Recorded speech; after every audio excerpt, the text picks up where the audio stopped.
So, it's pretty obvious that in recent years we've been going through another golden age of World War II shooters. We've seen a ton of new World War II games come out, but the problem is, though, a lot of them are just rinse and repeat stuff that we've already seen 100 times before. Every now and then, though, a game comes along that shakes up the format, and I really think Gaijin's new free-to-play World War II shooter, Enlisted, is trying to do just that. The question is, though, is it actually any good? Well, guys, this is BillyEatWorld again, and let's find out.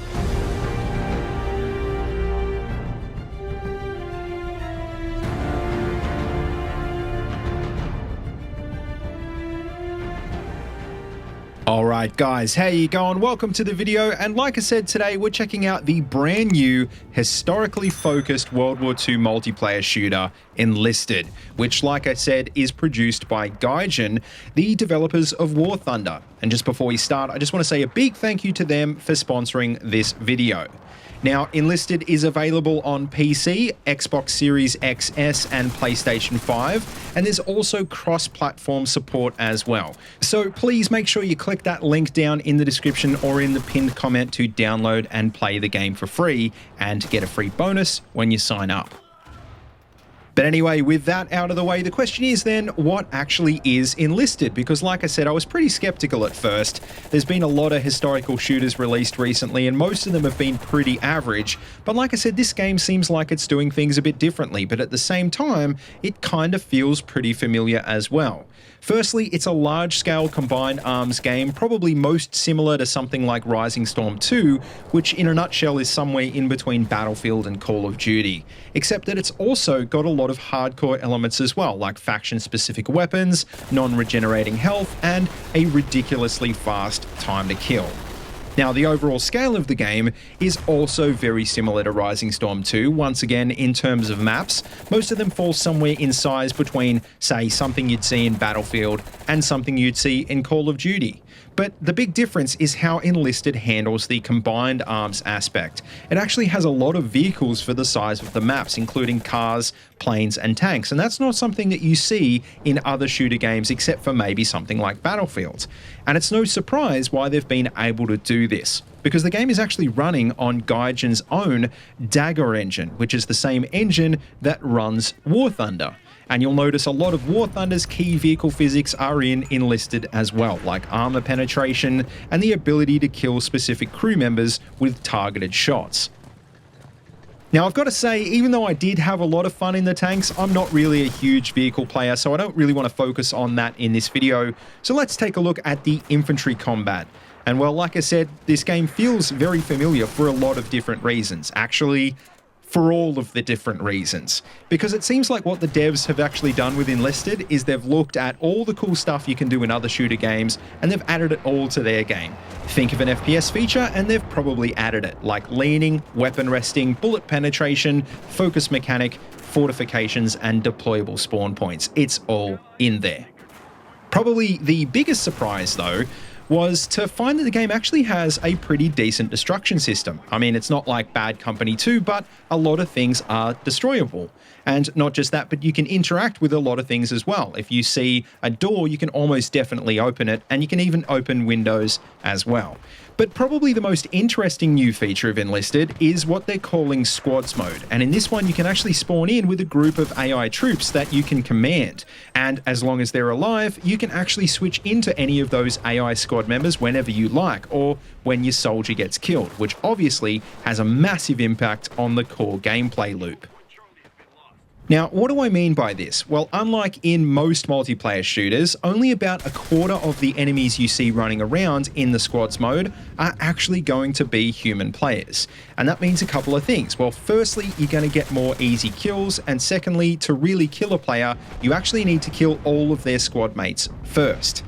Not just that, but both human players and AI can revive themselves with a med pack if you don't kill them outright with a headshot or double tap them when they're down. So just bear that in mind. Don't celebrate getting a kill too early. Double tap all the bodies and watch out, because the guy you just killed might be coming back for revenge really soon in a new body. Also, I should mention the other cool thing about having multiple units to play with is you can actually customize them all completely differently. Just like in a lot of other shooter games, there's a class system in Enlisted, and that limits what you can and can't equip to a particular unit, but apart from that, you can set them up pretty much any way you like. If you want to play with the same loadout on every class, well, you can do that, or you can choose to set up a variety of different units that you can switch to handle different situations. And most importantly, you've got to decide if you want to spend all your in-game resources maxing out your favorite squad, or if you want to spread them around across all of your squads.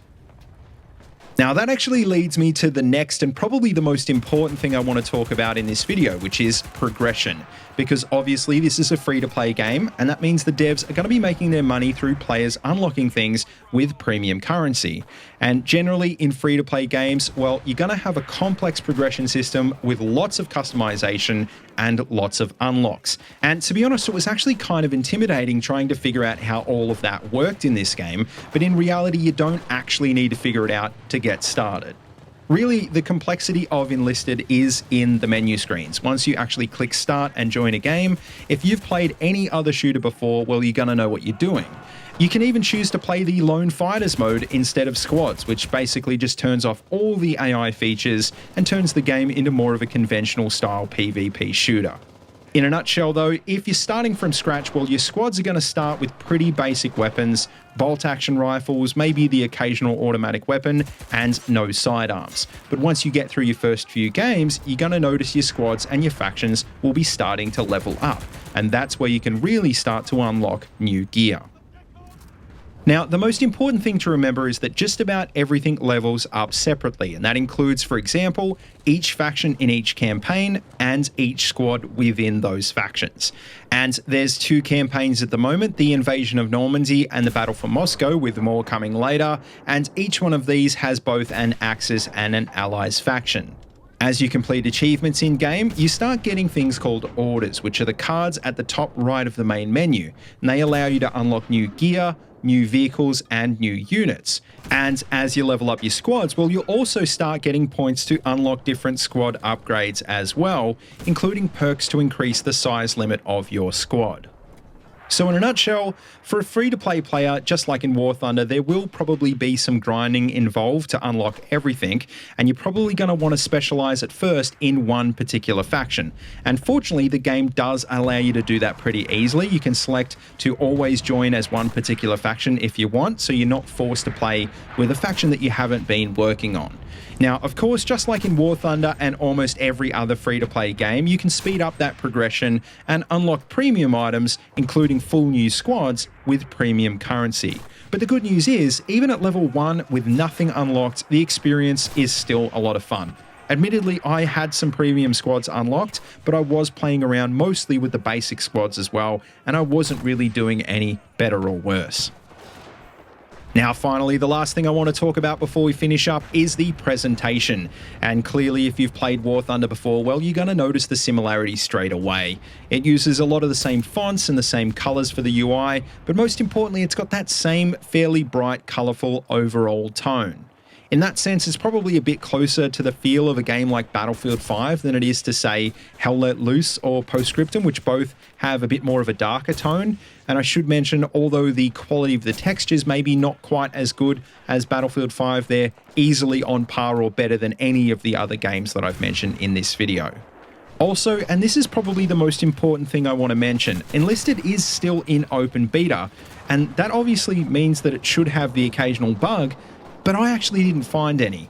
And not just that, but the frame rate was really good as well. I could slam all the graphic settings up to full, including DLSS, and it ran smoothly, which is more than can be said about a lot of shooters at launch. And I think that really brings me to the point that I want to end on, which is that it's obvious the devs have really taken the time to make sure this game works before they released it.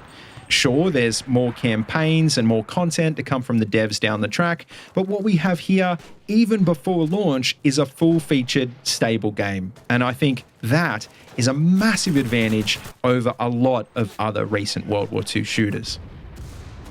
Now, even with all of that being said, just before we go, I want to remind you guys, like I said, Enlisted is still currently in open beta, so everything is potentially subject to change and improvements. Everything you see here, from the mechanics to the map design and the sounds, are all work in progress, and obviously more vehicles and weapons and gear are going to get added soon as well. Also, like I said, there's 2 more campaigns that have already been announced as well. The Battle for Berlin and the Battle for Tunisia are coming down the track. And another thing I should mention is that the devs have also confirmed that the game will remain free for all players on all platforms. And also, you won't lose any progress from the beta when the game finally does come out. Finally, and look, I haven't really been able to test this for myself, but according to the devs, the game is fully optimized for the new generation of consoles. And although they don't have any plans to release it on the current gen consoles, quote, performance is at the forefront of development, which means PCs with weaker hardware will be able to play the game as well. And look, after playing the game, I'm inclined to agree, and I really respect that Gaijin aren't trying to make Enlisted so flashy that nobody can actually run it. It's just trying to be a decent, solid shooter that almost anyone can play, and considering it's free, for that reason alone, I really think it's definitely worth checking out. But anyway, guys, that just about wraps up this review. So as always, make sure you let me know what you think in the comments section down below.